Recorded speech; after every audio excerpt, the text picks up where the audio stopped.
یہ جو سب کچھ ہو رہا ہے اس کے پیچھے کیا ہے؟ یہ کیوں ہو رہا ہے سب کچھ؟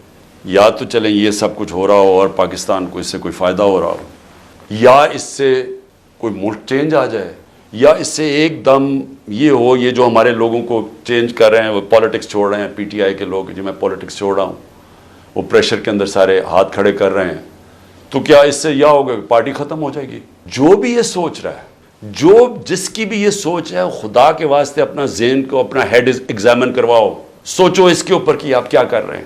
کبھی آئیڈیا بھی مارا جاتا ہے ظلم سے، یعنی کبھی ایک نظریہ بھی اس طرح ختم ہوتا ہے۔ یہ جانوروں اور انسانوں میں فرق ہے۔ بھیڑ بکریوں کو آپ ڈنڈے ماریں وہ سارا اس طرف لگ جائیں گے جدھر آپ چلائیں گے، لیکن یہ انسان ہے۔ اور جب انسانوں کے اندر ایک آئیڈیا آ جاتا ہے آزادی کا، وہ آپ ختم کر ہی نہیں سکتے۔ آپ جتنا مرضی ظلم و تشدد کریں، یہ آئیڈیا ختم نہیں ہونے لگا۔ اگر یہ آئیڈیا ختم ہونا ہوتا تو مقبوضہ کشمیر میں آج وہ ہاتھ کھڑا کر کے اور آرام سے چپ کر کے قبول کر لیتے ہندوستان کی غلامی۔ لاکھ سے اوپر کشمیری شہید ہو چکا ہے۔ کشمیریوں کے اوپر جو ہم آج ہمارے پہ ظلم ہو رہا ہے، یہ کشمیری 30 سال سے ہو رہا ہے ان کے اوپر۔ ان کے بھی گھروں میں گھس جاتی ہے رات کو پولیس، لوگ اٹھا کے لے جاتے ہیں، نوجوانوں کو اٹھا کے لے جاتے ہیں، جیلوں میں ڈال دیتے ہیں۔ ان کو بھی کوئی پوچھنے والا نہیں ہے، ان کے بھی کوئی فنڈامنٹل رائٹس نہیں ہیں۔ ان کے سارے لیڈروں کو بند کر دیا ہے، وہاں بھی میڈیا کے اوپر کنٹرول کیا ہوا ہے۔ لیکن جس وقت موقع ملے گا کشمیریوں کو اپنی آواز سنانے کا، ایک آواز سے سارا کشمیری کہے گا آزادی، ایک آواز سے کہیں گے آزادی۔ انہوں نے جتنی بربریت کی ہے ہندوستان نے وہاں، اس کا کیا ہوا ہے؟ اس کا نتیجہ یہ ہوا ہے کہ جو پرو انڈین پولیٹیشین تھے وہی ختم ہو گئے ہیں۔ اب جو انڈیا کی بات کرتا ہے اس کو کوئی ووٹ ہی دینے کے لیے نہیں تیار، تو بجائے وہ ان کو یعنی کامیاب ہونے کے، انہوں نے اور ہی کشمیری لوگوں کو آزادی کی طرف دھکیل دیا۔ یہی ہو رہا ہے پاکستان میں۔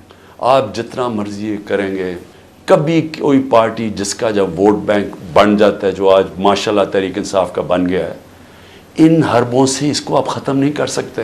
یہ بڑھتی جائے گی اب پارٹی۔ لوگوں کے اندر غصہ ہے، یہ جو دیکھ رہے ہیں تماشا، کیا لوگ بیوقوف ہیں؟ ان کو نظر نہیں آ رہا کیا ہو رہا ہے؟ آپ بشک میڈیا کے اوپر جو مرضی کنٹرول کر لیں، لوگ جب مجھے ابھی بھی یاد ہے جب ذوالفقار علی بھٹو کے ایوب خان کے دور میں جب اس کے اوپر سینسرشپ تھی، تو ہم اس کا ایک ایک فقرہ ڈھونڈا کرتے تھے۔ 2 لائنیں بھی ہوتی تھی، وہ اس وقت پاکستان ٹائمز یا وہ نوائے وقت ہوتا تھا یا جنگ ہوتا، ایک ایک فقرہ ڈھونڈتے تھے اس کا کہ وہ کیا کہا اس نے۔ اور اب سوشل میڈیا کا زمانہ ہے، تو اب آپ کیسے بند کریں گے؟ لوگوں کو تو انفارمیشن اب مل رہی ہے، لوگوں کو تو یہ پتہ چل گیا کہ یہ سارا سٹیج مینج تھا، یہ پوری کانسپریسی کی ہوئی تھی، پری پلان بنا ہوا تھا۔ اب اس کے اندر کئی رائے ہیں کہ آئی بی نے کیا یا ایم آئی نے کیا، اس کے اندر تو سوشل میڈیا پہ اب چل رہی ہیں چیزیں، لیکن یہ پتہ ہے کہ یہ پری پلان تھا کہ انہوں نے اس کا پورا فائدہ اٹھانا تھا تحریک انصاف کو ختم کرنے کے لیے۔ میرا صرف ایک پوائنٹ ہے کہ جو نظریے کو ظلم اور یزیدیت سے ختم کرنے کی کوشش کر رہے ہیں، ان کو ہیومن نیچر کا بھی نہیں پتہ، ان کو انسانی تاریخ کا نہیں پتہ، ان کو انسانی موومنٹس کا نہیں پتہ۔ انہوں نے جب ایران کے اندر انقلاب آیا تھا، وہاں بھی بڑی بربریت ہوئی تھی، انہوں نے بڑا ظلم کیا تھا ان لوگوں کے اوپر، لیکن نہیں روک سکے۔ اس کو کوئی روک نہیں سکتا۔ میری یہ بات مان لیں، اس وقت یہ سارے لوگوں کو آپ پکڑتے جائیں، ہمارے سارے پارٹی کے، اور میں ویسے آج سلام کرتا ہوں ان لوگوں کو کہ اتنے پریشر کے باوجود ہماری لیڈرشپ کھڑی ہے، آج کہتی نہیں ہم تحریک انصاف میں۔ میں ان کو خاص طور پہ سلام کرتا ہوں، کیونکہ مجھے پتہ ہے ان کے اوپر کیا گزر رہی ہے، لیکن فرض عمل سارے بھی چھوڑ دیتے ہیں تحریک انصاف کو۔ میں آج آپ کو کہہ رہا ہوں، جس کو میں پی ٹی آئی کا ٹکٹ دوں گا وہ انشاءاللہ جیتے گا، اور وہ اس لیے جیتے گا کہ لوگ فیصلہ کر بیٹھے ہیں۔ مجھے یہ بتائیں، کبھی ہوا ہے پاکستان کی تاریخ میں کہ پی ڈی ایم پارٹیز کے ساتھ اس وقت اسٹیبلشمنٹ جڑی ہوئی ہے، ان کے ساتھ الیکشن کمیشن جڑی ہوئی ہے، ان کے ساتھ آئی بی اور ایف آئی اے اور ساری ایجنسیز جڑی ہوئی ہیں، ان کے ساتھ سارا جو گورنمنٹ کا یہ جو کیئر ٹیکر گورنمنٹس ہیں، یہ پوری طرح کبھی ہوا ہی نہیں ہے۔ Care taker government funds in کو دے رہی ہیں، سب کچھ ان کی مدد کر رہی ہیں، پھر کیوں الیکشن سے بھاگ رہے ہیں؟ یعنی جب کبھی سنا پاکستان کی تاریخ میں کہ پوری حمایت ہو اسٹیبلشمنٹ کی، اداروں کی، سب کی، الیکشن سے بھاگ رہے ہیں کیونکہ ووٹ بینک ان کا ختم ہو گیا ہے۔ پولیٹیکل پارٹی تب ختم ہوتی ہے جب اس کا ووٹ بینک ختم ہوتا ہے۔ ان کا ووٹ بینک ختم ہے. آپ اس گھوڑے کے اندر جتنی مرضی پھونک بھرتے رہیں, اس نے گرنا ہی ہے. جب ریس میں کھڑا ہوگا یہ گر جائے گا. اور تحریک انصاف کو آپ نہیں ختم کر سکتے. لیکن جو میں تیسری بات کرنا چاہتا ہوں, لیکن مجھے اپنے ملک کے اوپر خوف آ رہا ہے. عمران خان کو باہر کرتے کرتے یہ تو ہمارا ملک تباہ کر رہے ہیں. کوئی سوچ رہا ہے کہ معیشت کس طرف جا رہی ہے؟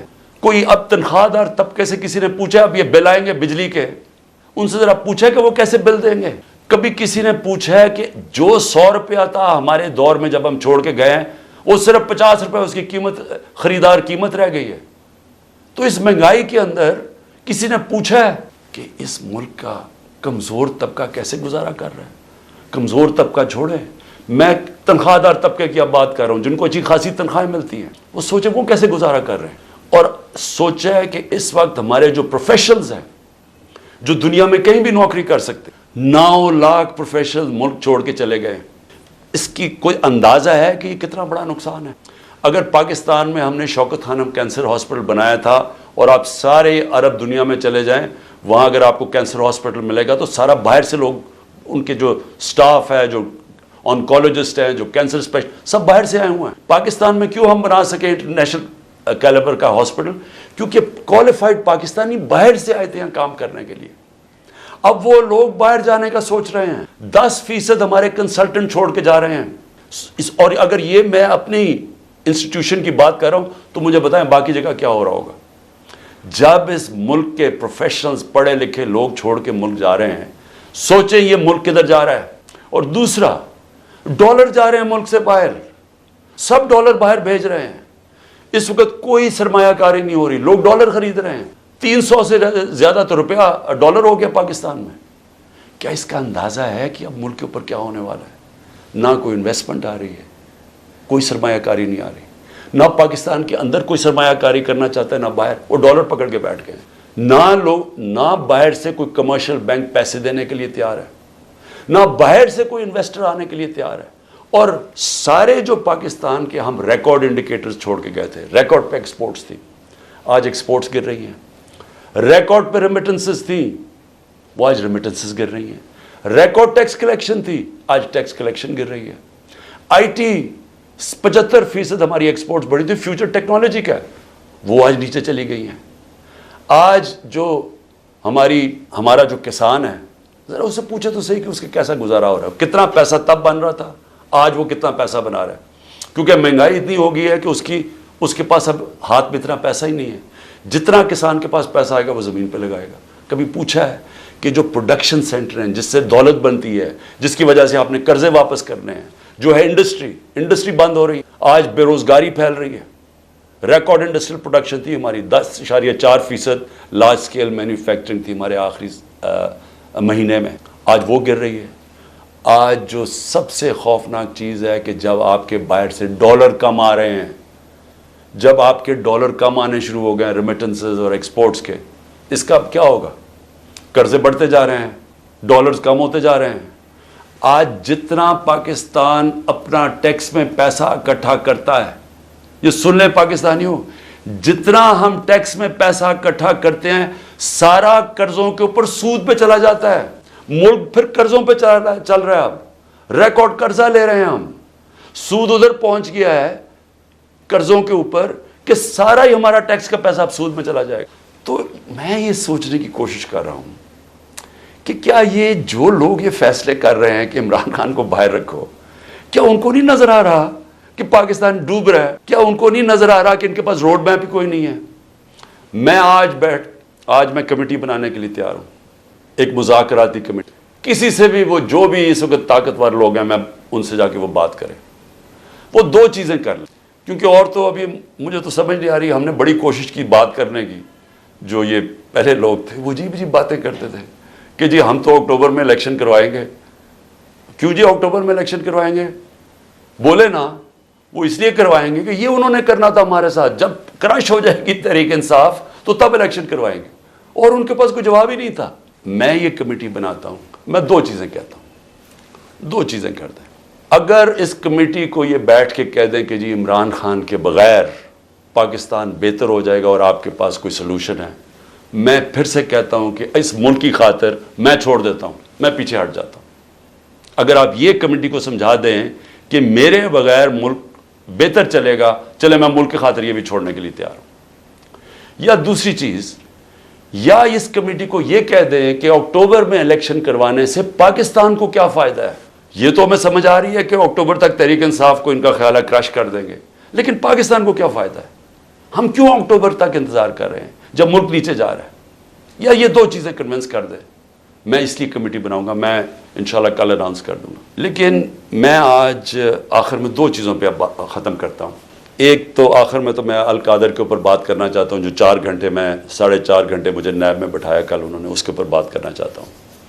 لیکن اس سے پہلے میں اپنے سپریم کورٹ کے ججز سے آج اپنی قوم کی طرف سے اپیل کرتا ہوں. دیکھیں, آپ اس وقت ہماری آخری امید ہے. پاکستان میں اب رول آف لا ختم ہو چکا ہے. آئین اس ملک کے اندر تقریباً ختم ہو چکا ہے. جب 14 میں میرا یہ رائٹ تھا, میں نے اسمبلیز اپنے آئین کے مطابق ڈیزالو کی تھی, 2 اپنی اسمبلیز میں نے اپنے آئین کے مطابق ڈیزالو کی تھی کہ 90 دن میں الیکشن ہو. کدھر گیا الیکشن؟ 14 مئی کی انہوں نے ڈیٹ دی چیف جسٹس صاحب نے, اور سپریم کورٹ 14 مئی گزر گئی, کسی کو کچھ فرق ہی نہیں پڑا. تو اس کا مطلب تو آئین جب آپ کا گیا ہے تو رہ گیا جنگل کا قانون.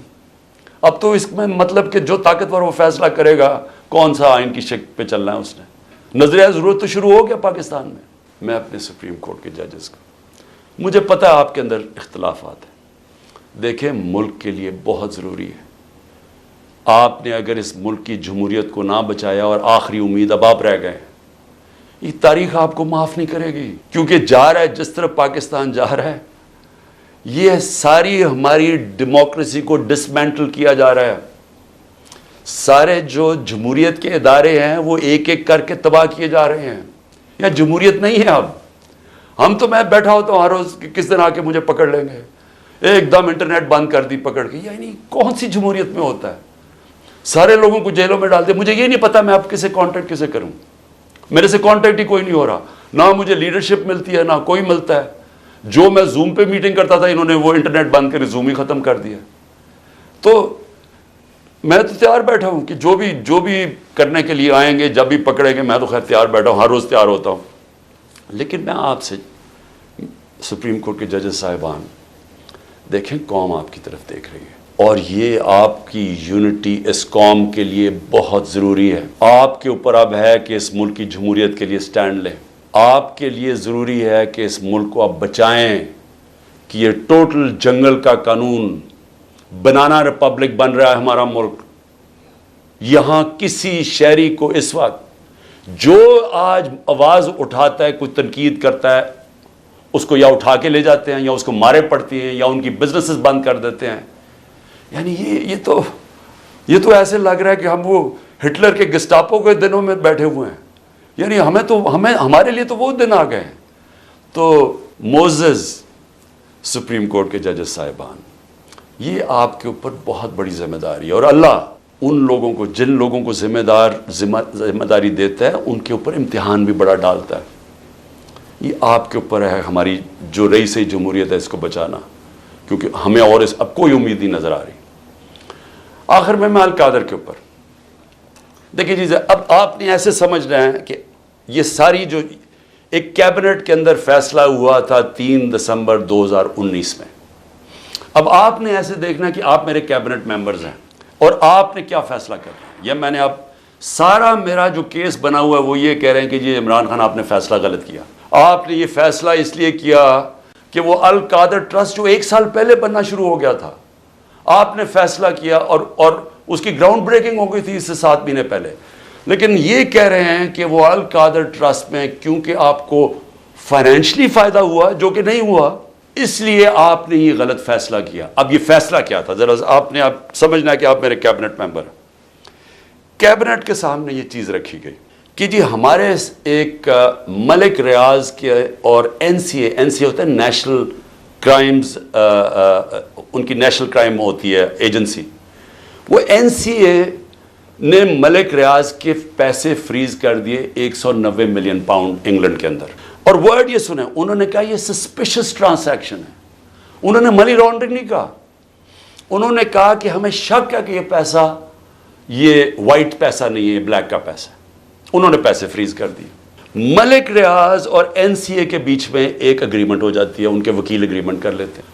اس اگریمنٹ کے تحت یہ فیصلہ ہوتا ہے، ملک ریاض کہتا ہے کہ یہ جو 190 ملین پاؤنڈ ہے، یہ میں پاکستان میں جو میں نے سپریم کورٹ کو وعدہ کیا تھا، جو میرے اوپر جرمانہ لگا تھا، میں یہ اس اکاؤنٹ میں ڈالنا چاہتا ہوں سپریم کورٹ کے. ہماری کیبنٹ کے سامنے اب یہ آتا ہے کہ آپ کے پاس دو چوائسز ہیں. اگر آپ اس کو یہ اگریمنٹ کو کانفیڈینشیل رکھیں گے، یعنی آپ کیبنٹ کے اندر کھولیں گے نہیں، کیونکہ انہوں کا یہ تھا کہ جب کیبنٹ میں اگریمنٹ کھلے گی تو وہ پبلک ہو جائے گی، کیونکہ کیبنٹ کے منٹس پبلک ہو جاتے ہیں. تو انہوں نے کہا کیونکہ وہ پبلک ہو جائے گی اس لیے ہم اس کو کانفیڈینشیل رکھتے ہیں، لیکن اگر عدالت کھولنا چاہے تو وہ کھول سکتی ہے، یا کوئی ایجنسی نیب کوئی کھولنا چاہے کھول سکتی ہے. یہ تھی اگریمنٹ. لیکن اگر آپ یہ نہیں مانتے، اب یہ ذرا غور سے سنیں، اگر آپ اس کو کانفیڈینشیل نہیں رکھتے تو آپ کو پاکستان کی گورنمنٹ کو برطانیہ کے اندر جا کے کیس کرنا پڑے گا کہ یہ جو 190 ملین پاؤنڈ ہے یہ پاکستان سے منی لانڈرنگ ہو کے گیا ہے، اور آپ کو ثابت کرنا پڑے گا کہ یہ پاکستان سے منی لانڈرنگ ہوئی ہے. اب سمجھ گئے؟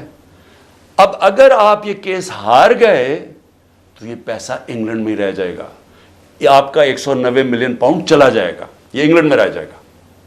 تو اگر آپ کو وہ کیس جیت جاتے ہیں تو پھر وہ پاکستان میں آئے گا، اور وہ دوسری مد میں آئے گا.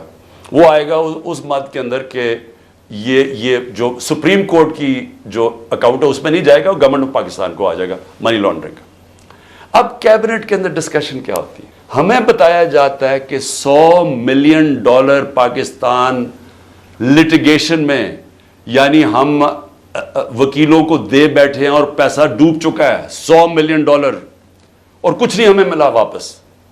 ہمیں لیگل ایکشن سے آج تک ایک آنا نہیں ملا، اور انہوں نے کہا یہ 5-6 سال لٹیگیشن چلے گی، اور کوئی گارنٹی نہیں ہے کہ آپ ثابت کر سکیں گے کہ جی منی لانڈرنگ کا پیسہ ہے. اور اگر آپ نے ثابت نہ کیا تو یہ پیسہ انگلینڈ چلا گیا. اب یہ تھا کیبنٹ نے کیا فیصلہ کیا. آپ کیا فیصلہ کریں گے کہ کیا مجھے 190 ملین پاؤنڈ مل رہا ہے وہ پاکستان آ جائے اسی وقت؟ ہمیں بڑی ڈالرز کی ضرورت تھی، ہمیں ہمیشہ ہوتی ہے، آج بھی ہمیں ڈالرز کی ضرورت ہے، اور کبھی اتنا پیسہ پاکستان نہیں آیا. کیا ہم اس پیسے کو فوری طور پہ لے آئیں اور سٹیٹمنٹ میں کر دیں، یا پھر ہم قانونی کارروائی میں پڑیں جو کہ 5-6 سال چلے گی اور پتہ نہیں پیسہ آئے گا نہیں؟ مجھے ایک آدمی بتا دیں کہ جو اس سے اختلاف کرے گا کہ وہ پیسہ پاکستان لے آؤ. میں یہ پوچھنا چاہتا ہوں کہ کون سا احمق ہوگا جو پتا ہوگا کہ آپ نے کیس بھی نہیں، یعنی کون سا یہ جوا کھیلے گا اور 5-6 سال انتظار کرو اور ہو سکتا ہے پیسہ ہی نہ آئے. تو ساری کیبنٹ نے فیصلہ کیا کہ جناب ٹھیک ہے، کانفیڈینشیل اگریمنٹ ہم مان لیتے ہیں، پیسہ پاکستان آ جاؤ. پیسہ پاکستان آ گیا، اسٹیٹ بینک کے اندر ڈپازٹ ہو گیا، سپریم کورٹ کے اندر وہ پیسہ ڈپازٹ ہو گیا 190 ملین پاؤنڈ. اگلی بات، اب نیب مجھے کہہ رہی ہے کہ آپ نے یہ اس لیے بدنیتی سے کیا کیونکہ آپ نے ملک ریاض نے آپ کے لیے القادر ٹرسٹ جو ہے وہ اس نے جو سارا اس کا سپانسر وہ تھا، تو آپ نے اس کو فائدہ پہنچانے کے لیے کر دیا. آج آپ کے پاس 190 ملین پاؤنڈ پڑا ہوا ہے سپریم کورٹ میں. نیب آج کہے کہ یہ غلط مات میں پیسہ آ گیا ہے، آپ جا کے انگلینڈ کے اندر کیس کریں اور ثابت کر دیں کہ منی لانڈرنگ کا پیسہ ہے اور وہ ادھر سے ادھر چلا جائے گا. یعنی آپ کو کون روک رہا ہے اس چیز میں؟ کیونکہ آپ نے صرف ثابت کرنا ہے کہ منی لانڈرنگ کا پیسہ، جا کے کیس کر کے کر دیں، پیسہ تو پاکستان آ گیا. تو کون چیز کیا آپ کو روک رہی ہے؟ اگر آپ یہ سمجھتے ہیں کہ غلط مد میں چلا گیا تو آپ کے پاس تو اپرچونٹی ہے، نیب تو کیس کر سکتا ہے، کیوں نہیں کیا ابھی تک کیس؟ صرف مجھے ذلیل کرنے کے لیے، اور یہ کہہ رہے ہیں کہ مجھے ذاتی طور پہ فائدہ ہوا. اب القادر کیا ہے؟ میں نے یہ فیصلہ کیا تھا کہ جب بھی مجھے اللہ نے موقع دیا، دو چیزیں میں نے کی. رحمت للعالمین اتھارٹی سیٹ اپ کی کہ میں اپنے بچوں کو سیرت نبی اسکولوں سے شروع کریں، ریسرچ کروائیں، ہمارا کیریکٹر بلڈنگ شروع ہو. ہماری اخلاقیات بالکل ختم ہو چکی ہے، اس کو ہم اٹھائیں اپنے نبی کی سیرت کے ذریعے. اور دوسرا میں نے یہ یونیورسٹی رحمت للعالمین اتھارٹی، اور یہ دوسرا یونیورسٹی کا سوچا، القادر یونیورسٹی، جس میں ہم نے کوشش یہ کی کہ سیرت نبی کے اوپر ہم ریسرچ کریں. انٹرنیشنل اسکالرز کو میں نے انگیج کیا، اور پھر ٹیکنالوجی بھی پڑھائی جائے بچوں کو. یہ اس کا مطلب تھا کہ ماڈرن ٹیکنالوجیز بھی پڑھائیں, آرٹیفیشیل انٹیلیجنس ایسی, اور ساتھ ساتھ اپنی لیڈرشپ ڈیولپ کریں سیرت نبی کے اوپر, ان کے کیریکٹر کے اوپر, اور لوگوں کو تیار کریں.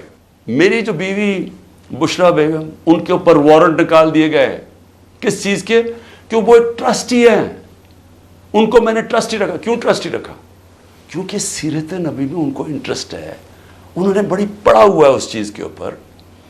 انہوں نے یعنی وہ ان کا شوق ہے کہ یہ سیرت نبی پھیلائی جائے, تو اس کو ٹرسٹی رکھ دیا. ٹرسٹی کو لکھا ہوا ہے ڈیڈ میں, نہ ایک آنا مل سکتا ہے, نہ ان کی تنخواہ ہے, نہ کوئی پیسہ مل سکتا ہے, نہ ان کا پراپرٹی میں کچھ ہے, ان کا کوئی تعلق نہیں ہوتا. ٹرسٹی کا صرف کام ہوتا ہے کہ جس وجہ سے ٹرسٹ بنا تھا, مثلا شوکت خانم ہے, تو شوکت خانم اگر غریبوں کا 75% مفت علاج ہونا تھا کینسر کا, تو یہ نہ ہو کہ وہ 50% کر دیں.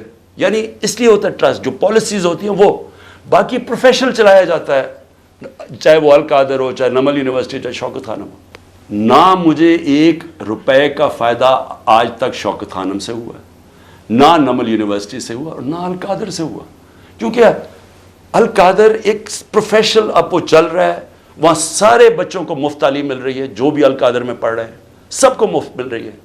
اور ان کو جس طرح میں نے آپ کو کہا کہ اس کا مقصد یہ کہہ رہے ہیں نیب کہ مجھے ذاتی طور پہ فائدہ ہوا. کدھر؟ اچھا, کیونکہ پیسے کا تو کوئی بتا نہیں سکتے, مجھے کیا پیسے کا فائدہ ہوا؟ تو کہہ رہے نہیں سیاسی طور پہ آپ کو فائدہ ہوا, کہ جس طرح القادر سے میری سیاست جم گئی. یہ ہے کیس.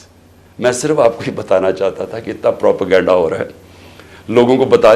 4.5 گھنٹے مجھے نیب میں بٹھایا, اور بار بار یہی پوچھتے رہے کہ جی دیکھیں آپ کو تو اس سے بڑا فائدہ ہوا ہے. اور ملک ریاض کو آپ نے کیوں کیا؟ بھئی ملک ریاض کو اس لیے کیا کہ پاکستان کے سب سے بڑا بلڈر ہے وہ ہے ملک ریاض. اور ملک ریاض میرا کیا انٹرسٹ تھا, وہ اس کے پاس جو موبلائز اکوپمنٹ ہے وہ سب سے تیزی سے کام کرتا ہے. یعنی وہ اگر آپ اسے کہے کوئی اتنی تیز کام نہیں کرتا جتنا ملک ریاض کی کنسٹرکشن کرتی ہے. میرا انٹرسٹ کیا تھا کہ وہ جلدی سے سیٹ اپ ہو القادر, جتنی جلدی سیٹ اپ ہو, اور میں اگر پرائم منسٹر تھا میں ان کو فائدہ پہنچا سکوں, انٹرنیشنل اسکالرز لا سکوں ہوتے ہوئے اس وقت. میرا تو صرف یہ انٹرسٹ تھا. اور مجھے اس سے کیا انٹرسٹ ہے؟ جس طرح ہر سال شوکت خانم میں 9 ارب روپیہ اکٹھا ہوتا ہے, تو کیا وہ میری ذات کے لیے ہو رہا ہے؟ اس لیے میں چاہتا تھا کہ میں آپ کو کلیئر کر دوں کہ جس طرح کی کوششیں کی جا رہی ہیں, اور مجھے جو انہوں نے پکڑا تھا نیب میں وہ اتنی بدنیتی تھی کہ انہوں نے 28 کو ایک دم میری جو انکوائری کو انویسٹیگیشن میں بدل دیا. مجھے انکوائری رپورٹ ہی نہیں دکھائی, اور 28 کو انکوائری سے انویسٹیگیشن کرتے ہیں, 1 تاریخ کو میرا وارنٹ نکال دیتے ہیں, اور مجھے پتہ ہی نہیں ہے کیونکہ قانون کہتا ہے کہ انکوائری میں میرا جواب آنا چاہیے. اور جس دن میں اٹھاتے ہیں مجھے وہاں سے رینجرز آ کے, مجھے جس آپ کے سامنے جو طریقہ انہوں نے اختیار کیا مجھے اٹھانے کا, اس دن میں بیل لینے کے لیے بیٹھا ہوا تھا, کیونکہ ہمیں اخباروں سے پتہ چلا کہ انہوں نے انویسٹیگیشن کر دیا. کوئی انصار عباسی کا آرٹیکل آیا 30 اپریل کو, تب ہمیں پتہ چلا کہ انہوں نے انویسٹیگیشن کر دیا. میرے وکیل نے لکھا اسلام آباد ہائی کورٹ کو, یہ کیا مذاق ہو رہا ہے. تو میں اس دن اسلام آباد ہائی کورٹ اس پہ جا رہا تھا عدالت میں, جب انہوں نے ادھر سے اغوا کر کے باہر لے گئے اور پکڑ کے. جب میں جب جیل میں پہنچا تو پہلے ہی دفعہ تب انہوں نے مجھے انکوائری رپورٹ دکھائی. تو یہ تھا سارا ڈرامہ. میں نے کہا آپ سب کو بتا دوں. آخر میں اپنی ساری قوم کو کہنا چاہتا ہوں کہ دیکھیں یہ جو برا وقت ہے یہ ایک اللہ کا نظام ہے, اس میں ہمیں صبر کرنا چاہیے. کوئی ہمیں اس میں دل برداشتہ نہیں ہونا چاہیے. قوموں کی زندگیوں میں یہ مشکل وقت آتے ہیں, اور کئی میرے لوگ بہت مشکلوں سے گزر رہے ہیں, لیکن باقی ساری قوم کو میں ایک چیز کہنا چاہتا ہوں, اپنے ذہن میں ڈال کہ اس طرح کی غلامی, یہ شذیدیت, اس طرح کی غلامی کو قبول کرنے سے بہتر ہے مر جاؤ. اللہ نے آزادی کو کیوں اتنا بڑا رتبہ دیا ہے؟ کیوں جو انسان اپنی آزادی کے لیے لڑتا ہے اللہ نے اور مرتا ہے تو اس کو شہید کہتا ہے, اور جو بچتا ہے اس کو غازی کہتا ہے. پیغمبروں کے بعد شہید کا سب سے بڑا رتبہ ہے. کیوں ہے؟ کیونکہ اللہ نے آپ کو بتایا ہے کہ انسان آزاد میں نے پیدا کیا ہے. لا الہ الا اللہ, وہ کسی انسان کی غلامی کے لیے نہیں اس نے ہمیں پیدا کیا. یہ جو ہمیں غلامی کروا رہے ہیں کہ پکڑ کے جناب دبا کے گلا دبا کے اور کہیں کہ جناب میں تحریک انصاف چھوڑ رہا ہوں, اس لیے نہیں پیدا کیا. اور قوم جب ظلم کے سامنے سر جھکا دیتی ہے, خوف کے بت کے سامنے جھک جاتی ہے, وہ قوم تباہ ہو جاتی ہے. اس لیے حوصلہ رکھنا ہے. آگ کا کپتان جب تک اس کے اندر خون ہے وہ کھڑا ہے, آخری گیند تک لڑنے والا کیپٹن ہے آپ کا. ہار ماننے کا سوال پیدا ہی نہیں ہوتا. جو بھی یہ کریں گے میں اس کے لیے تیار ہوں. اسی قوم کو بھی میں یہ کہنا چاہتا ہوں کہ آپ نے کسی صورت ہار نہیں ماننی.